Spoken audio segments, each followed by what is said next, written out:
Hi అండి.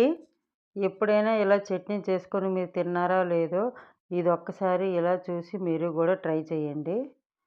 ఈ విధంగా ఐస్ క్రీమ్ పుల్లలతో కుడుము ఇలా పెట్టి చూడండి. చిన్న పిల్లలు చాలా చాలా ఇష్టపడతారు. కుడుము తిన్నోళ్ళు కూడా ఇడ్లీ గానీ, కుడుము గానీ తిన్నవాళ్ళు కూడా ఇలా కప్పుల్లోని వేసి ఈ స్టైల్‌లో మీరు పెట్టి చూడండి. ఈ చట్నీ కూడా కొత్తగా ఉంటది. వెరైటీగా ఉంటది ఈ చట్నీ కూడాను.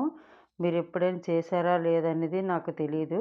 నేను మాత్రం కొత్తగా ఇలా చేశాను ఈ చట్నీని. మీరొక్కసారి ఇలాగా కుడుముతో గానీ, ఇడ్లీతో గానీ మీ ఇష్టమే. ఇలా తినండి. చాలా చాలా టేస్ట్‌గా ఉంటది. Healthy food. మనకి ఈ చట్నీ వల్ల హెల్త్‌కి మంచిది. ఎలా ప్రిపేర్ చేయాలనేది చూసేద్దాం రండి. ఒక కప్పు పెసలు తీసుకున్నాను. దోరగా వేపుకోవాలి. ఎప్పుడు గూడా మీరు ఈ చట్నీ ట్రై చేశారో లేదో, ఇదొక్కసారి ఇలా ట్రై చేసి చూడండి. చాలా బావుంటది.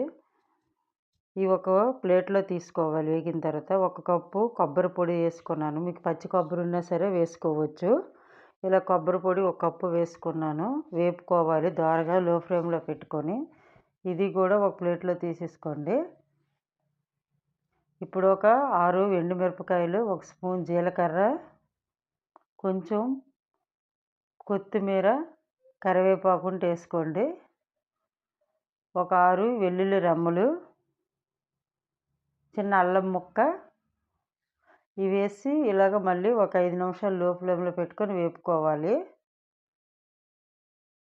ఇప్పుడు ఫస్ట్ అవి వేగిన తర్వాత స్టవ్ ఆఫ్ చేసుకొని ఈ కొబ్బరి పొడి, పెసలు ఇందులో వేసేసుకోండి చట్నీకి. ఇది మళ్ళీ లైట్‌గా ఇలాగ మొత్తం కలిపేసి చిన్న రుచికి తగినంత సాల్ట్, చిన్న చింతపండు కూడా వేసుకోండి. వేసుకొని శుభ్రంగా ఇది నీట్‌గా ఇలాగా పేస్ట్ చేసుకోండి. చాలా మెత్తగా చేయాలి. ఈ చట్నీ చాలా చాలా బావుంటది. అయితే కుడుములో తినండి. లేదంటే మిగిలితే అన్నంలో కూడా ఏసుకొని తినండి. చాలా చాలా టేస్టీ హెల్తీ చట్నీ అండి. ఎప్పుడైనా మీరు ఇలా డిఫరెంట్ చట్నీ ట్రై చేశారో లేదో గానీ ఇలా చూసి ఒక్కసారి మీరు ట్రై చేయండి. చాలా బావుంటది.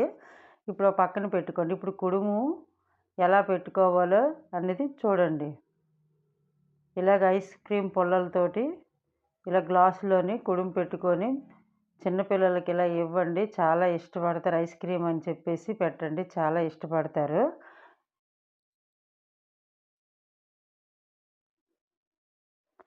అంతేనండి. సింపుల్‌గా అయిపోద్ది. చట్నీ చాలా వెరైటీగా ఉంటది. ఈ చట్నీ చాలా చాలా హెల్తీ చట్నీ. ఇది మీకు నచ్చితే నా ఛానల్ షేర్ చేయండి. నాకు ఒక లైక్ కూడా కొట్టండి. చాలా మంచి హెల్తీ ఫుడ్ అండి.